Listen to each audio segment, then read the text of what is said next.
مصر كلها دلوقتي شغالة، اللي يعمل سوردو واللي يعمل عيش بالحبة الكاملة. وانا قاعدة كده بتفرج قلت لأ ما بدهاش بقى، اقوم بقى اعمل لنا كمان شوية عيش كده برضو بالحبة الكاملة واشوف كده ايه الدنيا. هي جت على قرمط اعمل انا كمان. المهم بقى رحت جايبة نص كيلو دي حبة كاملة، ورحت حطيت عليها شوية ملح، رشة ملح كده، وجبت كوباية حطيت فيها معلقة خميرة ومعلقة عسل. طبعا انا اختبرت الخميرة الاول لحد ما فارت، وحطيتها بقى على الدقيق والملح، وكنت عاملة كوباية مية على جنب دافية.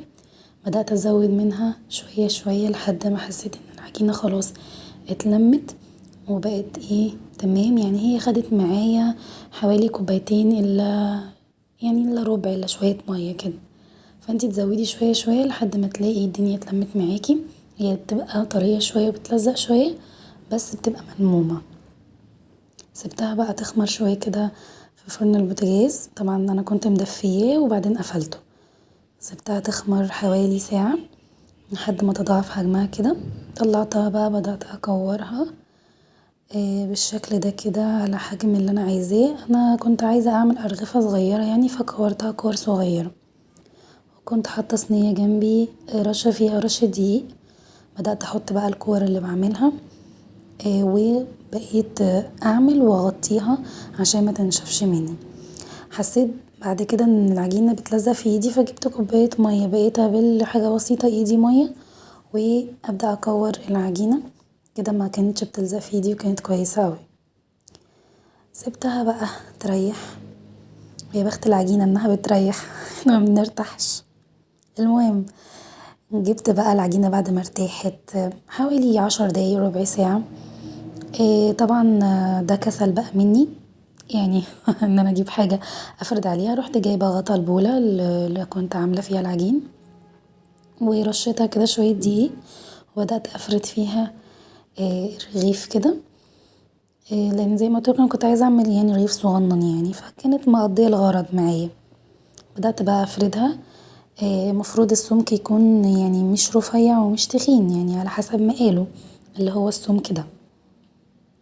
بس بقى رحت جايبة صينية ورشيت فيها شوية ردة وحطيت فيها العجين كله وسبته يخمر شوية لحد ما خمر كده. تعالولي بقى في التسوية. انا ما اقولكوش انا اتصدمت صدمة كبيرة في موضوع التسوية. اول حاجة سويت على صينية، طبعا دي كانت الطريقة اللي شفتها.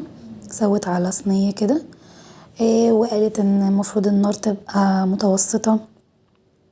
اجيب بقى الرغيف شمال ويمين انه ينفخ مش راضي ينفخ، انا مش عارفة في ايه. كنت بقى بدأت ان انا احبط لان الموضوع اصلا خد مني وقت وانا كنت بعمل اكل في نفس الوقت ومالك بيزن وكانت الدنيا معايا يعني كنت متوترة جدا. انفخ يا عم الحاج مش راضي ينفخ. حاولت كده افضل ادوس فيه برضو مش راضي. قلت خلاص بقى يعني هو الامل في الرغيف اللي جاي اهو. الحمد لله ده نفخ حاجة بسيطة ما كملش نفخ. فكنت برضو ايه قلت خلاص يعني الامل في اللي بعده. طبعا ما فيش اي حاجة راضية تنفخ. قلت خلاص هغير الصينية وبدأت اسوي على صاجة زي ما انتم شايفين زوكلوكلوك بالزنبوكليشن زوكلوكلوك بجد. الحمد لله بقى اللي نصفني الفرن. قلت لا يعني على طبعا على اخر 3 ترغيفة كده او حاجة بدأت اسويه في الفرن. فالحمد لله بدأ ينفخ معايا في الفرن. فده بقى يعلمنا ان احنا بعد كده نسويه في الفرن ما نسويش على البوتاجاز. المهم بقى دي كانت نتيجة اللي كانوا في على البوتاجاز. هو اتفتح مني بس كان لازم ان انا اقعد افتحه. لكن دول بقى اللي كانوا في الفرن اتنفخ كده وبقى جميل كده وكيوت.